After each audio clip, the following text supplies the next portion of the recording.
Morgantown awaits BYU on November 4th. Long trip for the Cougars to begin a very, very challenging November schedule. Welcome back to BYU Sports Nation, live from Studio B. It's never easy to be picked to finish last, you know? I know what that's like. we all do.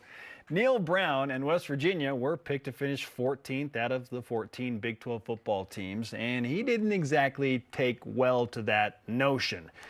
That is discussed in our 2-on-1 from Big 12 Media Days with the head football coach at West Virginia, Neal Brown. Coach, great to have you on BYU Sports Nation, and we'll start with what BYU fans need to know about the pending trip to Morgantown. What can they expect in one of the great college football game day atmospheres and experiences? Yeah, first of all, get there early. Okay. Yeah, get there early. And, no, it truly is. Morgantown it's great in the fall.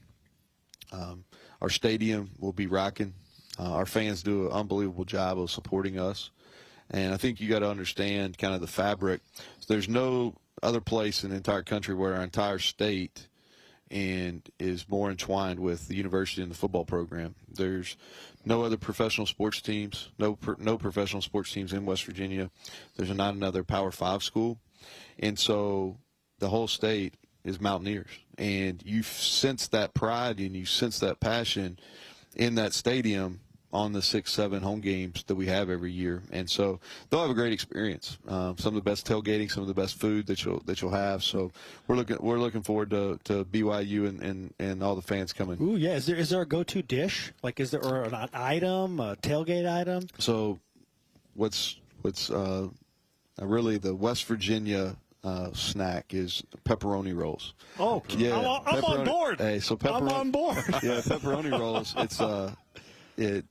They're unique and they have a great story. So it started in, we're a state that a lot of people were coal miners.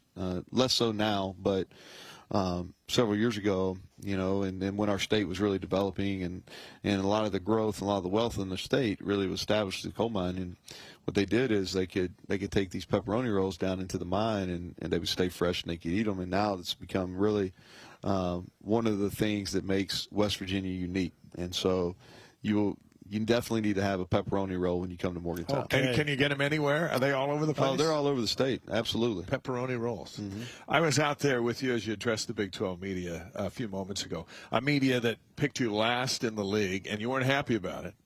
Talked about there's a chip on your shoulder now. It's bigger for the football team. A moment ago, you talked about the pride of West Virginia, the fans, and the football program. How does that pride answer this preseason prognostication? And it's just a poll, but it's something that's under your skin a little bit. Yeah, well, it is. This is a program in a state that has a lot of pride, and we're the 15th winningest program of all time, and we haven't had back-to-back losing seasons in over 40 years. And so it's a program that it expects success. We've got a lot of reasons to be really have a positive outlook on the season. And I said that out front, and I mean that is, we have an offensive line that started 132 football games. Yeah. If that's not the most in the country, it's close. Yeah. And there's NFL players on that. There's guys that are all conference players on that offensive line. We have a running back in C.J. Donaldson that I think is going to be a bona fide star, and we've got a deep running back room. We went out and got a great pass-receiving tight end from LSU. Defensively, we've got an all-league player at each level, and we've went out and added some pieces through the portal, some guys that have experience that were all league at the group of 5 level that have came in, and they're going to compete. And then the natural progression of guys within your program is going to take place, where guys just get better. We played our best football at the end of the year last year, and that's going to spill over. We play a really challenging schedule, but it's a schedule that's really going to harden us when we get into the meat of our Big 12 schedule. Head coach Neal Brown of West Virginia is on BYU Sports Nation.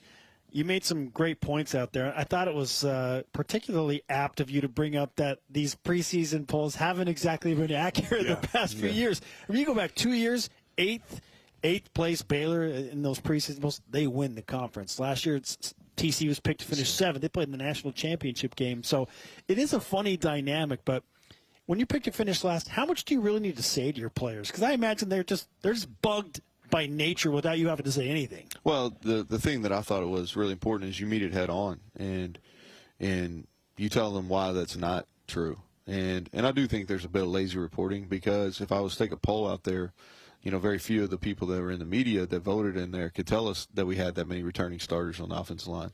And you guys are going to understand this a little bit. We've been the easternmost team in this league for a long time. And we're a long way from Texas, and most of the media that's voting on that is right here in Texas. Right. So there's less familiarity with our program than a lot of the teams that they're voting on. And so you got to take that with a grain of salt. But then my message to our team was, listen, I believe in myself, I believe in our staff, and most importantly, I believe in the players on our football team and our growth and development. And so it's important for them to hear that as much as our fans. Defensively, you look at cutting back on explosive plays and creating more turnovers. That's kind of the battle cry that you had for the media today. Those two areas are game changers for the Mountaineers, you think? They have to be. If you look back we've been here 4 years, going into year 5. For our first 3 years, we played quality defense. Played great defense in 20, but the other 2 years we played really quality defense. And then last year we had a steep decline, and we lost some players through the portal the previous spring. And we didn't do a very good job of filling our needs. And I think sometimes when you're not as talented as you needed to be, you try to overcome that with scheme. And then what happened was we were too complex, and our guys weren't playing fast, and we weren't good enough. So really kind of going back to basics. And when we went back to basics, we simplified everything that we're doing. And we really want our guys to get lined up, play with extreme effort, and then be super physical. And in doing that, the things that we've really put an emphasis on is, man, we got to keep the ball in front of us in the secondary, and we've got to create takeaways.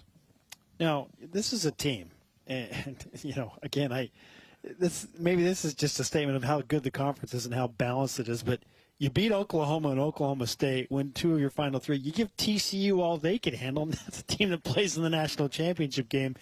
So when Brett Yormark, the commissioner, says he believes this is the deepest conference in America, are you buying into that based on what I just brought up? Well, I've lived it, so this is going to be our 5th year as a head coach in this league. I was offensive coordinator for 3 previous years at Texas Tech, so I've lived this league. And when you talk about Power 5 football, and there's one other league that you can make an argument that from at the top has been really, really strong. And I think if you look at national championships, you can see that the top 2 to 3 teams in that league have really set themselves apart. But if you're looking at the whole of the league from top to bottom, I would strongly argue that the bottom of our league is significantly better than the other Power 5 leagues. This is a league that, and you guys will see this as you get into it, is you're going to have the opportunity to win every game, but you also have the opportunity to lose every game. And so it's a challenge week in and out. Yeah. Well, the good news is you get a chance right out of the gate to send a message to the rest of the league. You get Penn State prime time on NBC to kick things off. Yeah, they're going to be a top 10 team.